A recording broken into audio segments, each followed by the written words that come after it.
Natália Pasternak foi alvo na semana passada de um artigo semi-humorístico, ou pelo menos muito engraçado, muito divertido, publicado na Folha de São Paulo, escrito por Flávia Boggio.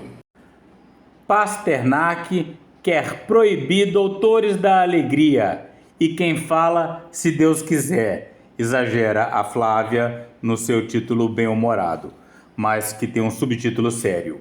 Bióloga esquece que saúde também é bem-estar mental, o que inclui religião e cultura. Não há dúvida nenhuma de que ela foi muito importante durante a pandemia, quando o negacionismo científico atingiu níveis estratosféricos. Gente negando a eficácia das vacinas, das máscaras e etc. A Natália, eu não cheguei a conhecê-la pessoalmente, mas ela foi minha caloura na USP, no Instituto de Biociências da Universidade de São Paulo. Entrou lá, acho que mais ou menos na época que eu estava me formando. Eu conversei com alguns colegas sobre ela e ela tem uma ótima reputação, todo mundo considera ela uma pesquisadora bastante séria e competente, mas que às vezes exagera um pouco na argumentação, segundo meus amigos, para dar uma chacoalhada. Outros já acham que ela exagera um bocado e chega a ser soberba. Como definiu a Flávia, o ego é como o bichinho fofo do filme Gremlins, que com um pouquinho de água vira um monstro violento. Tanto que alguns desses especialistas se auto-intitulam os detentores oficiais do carimbo que define o que é e o que não é ciência. A bióloga, famosa por defender a ciência na pandemia, lançou o livro Que Bobagem! Pseudociências e outros absurdos que não merecem ser levados a sério. Obra que ataca qualquer prática que não seja comprovada com dados estatísticos e compara, essa é a parte mais grave, a psicanálise à crença em discos voadores.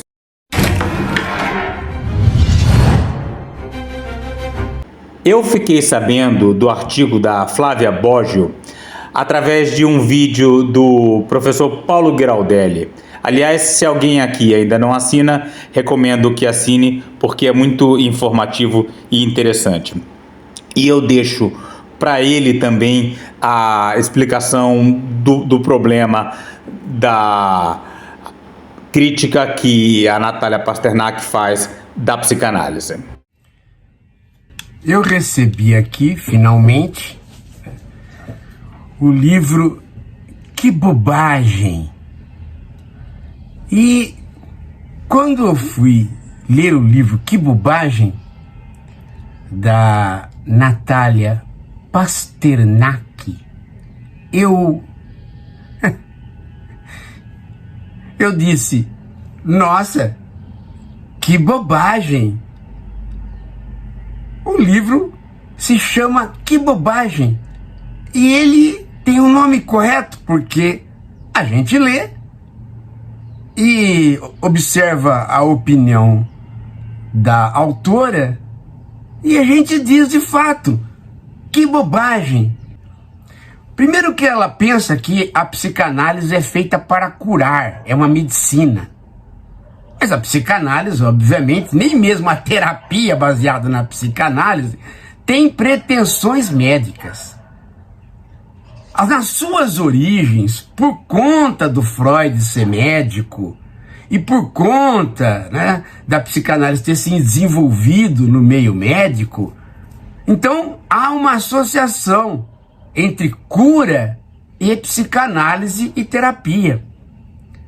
Mas isto, durante a própria vida do Freud, passou a ficar secundário. O vídeo se chama Pasternak Erra e quer permanecer no erro através do dinheiro. Está disponível no canal do Professor Paulo e recomendo que assistam inteiro. Vamos agora para a minha área específica de interesse, que é a questão ambiental. Eu estava observando de longe todo esse debate sobre a Natália Pasternak, achando que não tem muito a ver comigo. Até que eu me deparei com a seguinte postagem no Twitter, em que ela aparece junto de, olha só, Chico Graziano. Eu que me tornei viciado em mergulhar no esgoto do antiambientalismo e já estava com a pulga atrás da orelha quanto a Pasternak por causa dos vídeos do professor Giraldelli, entre outras coisas, procurei o vídeo e achei. Olha, o vídeo da conversa da Natália Pasternak com o Graziano é um show de horrores. É vergonhoso. Talvez ela mesma sinta vergonha de ver esse vídeo hoje. Ele já tem uns 3 anos, ele é anterior à pandemia. Natália não tinha nem de perto a fama que ela tem hoje e talvez ela tenha imaginado que ela podia ficar à vontade para falar o que quisesse, que ninguém ia prestar muita atenção no que ela estava falando. O fato é que enquanto ela fez um grande esforço recentemente em separar o que ela considera ciência do que não é ciência, o que é baseado em evidências do que não é baseado em evidências, esse vídeo ele é muito interessante, muito didático para mostrar que a ciência não é desinteressada, que as evidências não são isentas, que a ciência tem ideologia e pode ter lado também. Vamos dar uma olhada no vídeo a seguir.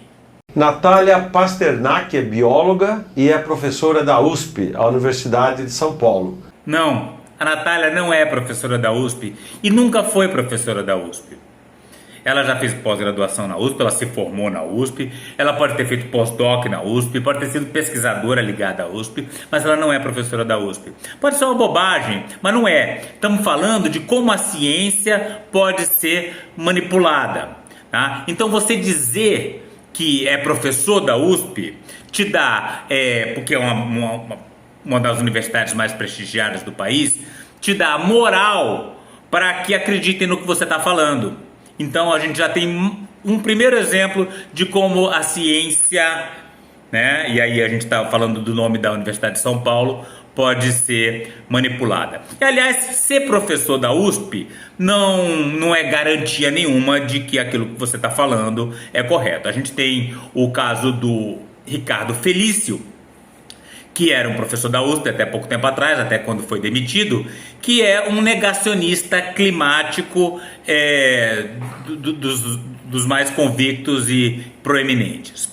Aliás, falando em negacionismo climático, esse senhor com quem Natália está conversando, Chico Graziano, é um notório negacionista climático. E então surpreende que Natália, defensora da ciência, esteja sentada diante de um sujeito que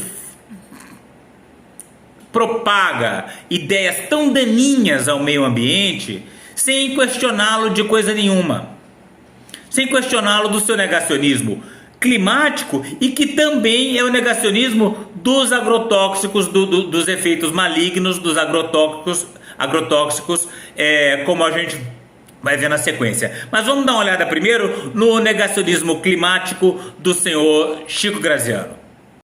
Aqui ele diz, em fevereiro do ano 2000, bem perto da data da entrevista dele com a Natália Pasternak, ele fala: jamais houve frio como agora no carnaval paulistano. Janeiro e fevereiro estão com temperaturas amenas, inusitadas para o verão. Não sei o significado disso, mas sei o tanto de pessoas que vêm a mim questionar o aquecimento global e contrariar o alarmismo climático. Aqui em dezembro de 2018 fala: antes que se fale do aquecimento global e as mudanças climáticas, fica claro que El Niño será o culpado pelo calor acima da média. Como se a intensidade do El Niño não fosse influenciada pelo aquecimento global. Nessa aí ele mistura negacionismo de vacina com a ideia do aquecimento global, como se o aquecimento global também fosse um mito, né? Há certos raciocínios que não entendo. Parece desinformação, mas não é. Parece ideologia, mas não é. Existe gente que é contra a vacina com medo da China. Outros odeiam carne por temor do aquecimento global. Sinceramente, acho tudo isso maluquice. É claro que a criação de gado é um forte propulsor do desmatamento da Amazônia, que é um causador do aquecimento global. Natália Pasternak, você acha sensato sentar do lado de um cara desse, num programa cujo lema é a pior praga é a desinformação? Uma pessoa que nega o aquecimento global dessa forma, uma pessoa que propaga desinformação dessa forma? Tudo bom, Chico? Natália, começa explicando pra gente. Você preside o Instituto Questão de Ciência. Qual é a questão da ciência? É questão de informar a população e os órgãos de governo para que as políticas públicas sejam baseadas em evidência científica, não em achismo nem ideologia. Como se a ciência estivesse completamente imune a ideologias, né? E contraria os princípios da toxicologia. Porque quando você mede toxicidade, você tem que fazer uma curva de toxicidade. Obviamente existe dose segura. Existe dose segura dos venenos mais letais, por exemplo, toxina botulínica. É um dos venenos mais letais que existem na natureza. Doses mínimas podem te matar, mas doses ainda menores podem ser usadas em medicina estética, por exemplo. Então existe dose segura, é só uma questão de calcular. O veneno sempre depende da dose. Tudo pode ser veneno, desde que na dose adequada. Olha só como essa afirmação dela é problemática. Ela diz que não existe nenhuma substância que seja perigosa em qualquer dose, em que não exista dose insegura em algum nível. Será que isso é verdade? É claro que para você ver o risco de qualquer substância, você tem que fazer a curva de toxicidade. E eu não estou discutindo a pesquisa com zebrafish lá do Butantan. Não é disso que eu estou falando. Eu estou falando da afirmação dela. Olha aqui, a Organização Mundial de Saúde alerta que não existe nível de consumo de álcool que seja seguro para a saúde. Ou seja, álcool, tem gente que enche a cara a vida inteira. E mesmo o álcool, não existe nenhum nível que seja considerado seguro. Esse outro aqui cita um estudo que fala que não existe nível de exposição à nicotina, ao fumo, que não tenha efeitos deletérios. Ou seja, qualquer nível de exposição ao fumo tem efeitos prejudiciais. Então como é que ela afirma que toda substância pode ser consumida em algum nível? Não é uma conversa de botequim, não é uma conversa que ela tá tendo com as amigas dela na praia. Ela tá falando pro canal rural, pro canal das pessoas que vão jogar veneno na nossa comida. Ela tá dizendo que qualquer veneno, qualquer agrotóxico que existir no mundo pode ser seguro em algum nível de uso. Mesmo assim, parece que muita gente tem medo dos transgênicos. De onde vem isso? Medo do desconhecido. E acho que um pouco nossa culpa também. Um pouco culpa dos cientistas e da academia de não ter tido essa preocupação, quando a gente começou a usar essa tecnologia, de esclarecer a população sobre o que a gente estava fazendo. E então acho que faltou comunicação ali. E realmente, hoje em dia, a maior parte das pessoas, como não entende o processo da biotecnologia, tem medo. Essa parte também é problemática. Ela atribui qualquer temor em relação aos transgênicos à ignorância e desinformação. Eu não tenho problema nenhum em comer um tomate que tenha o gene de um vagalume. Essa não é a questão. Eu não tenho medo disso. Eu sei que eu vou digerir isso aí tudo e vai ser tudo degradado antes de entrar no meu corpo, mas os transgênicos têm outras questões importantes ligadas. Por exemplo, a soja transgênica vem ligada ao Roundup, que é um agrotóxico potente. os transgênicos também têm várias implicações políticas e econômicas. Por exemplo, a perda de diversidade, de variedades caboclas, de várias plantas, o monopólio das sementes pelos produtores da semente transgênica. Então, dizer que toda preocupação com relação aos transgênicos, ainda mais num canal rural, de gente que usa transgênico, é puro fruto da ignorância, é desinformação. Eu conversei com a pesquisadora da USP, Natália Pasternak, e ficou claro uma coisa: contra a desinformação não tem nada melhor do que o conhecimento científico. Obrigado, Natália. Obrigada, Chico. Pois é. Da mesma forma que Natália se queixa que no pacotão do SUS, junto com a yoga, o pilates, uma série de coisas que podem fazer bem, vão coisas ali como cromoterapia, aromaterapia, coisas que não fazem o menor sentido, né? Misturadas ali nas coisas boas, enrolando tudo. Da mesma forma que existe essa confusão, a gente tem uma confusão também no discurso da Natália Pasternak.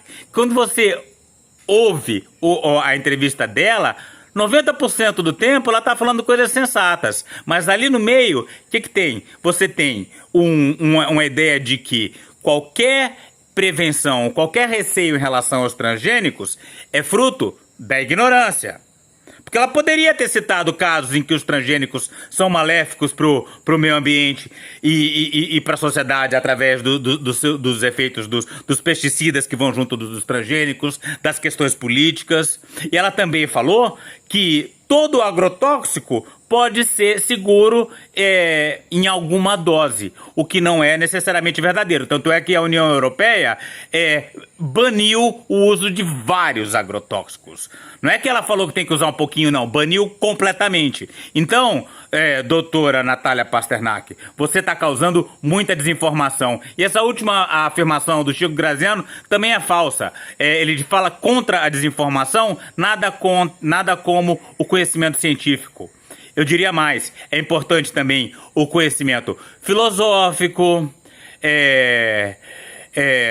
o conhecimento político, né? O conhecimento social e o conhecimento da vida, né? Que quem conhece um pouco da vida sabe que aquilo que é bom para Cargill provavelmente não é bom pra gente. Valeu!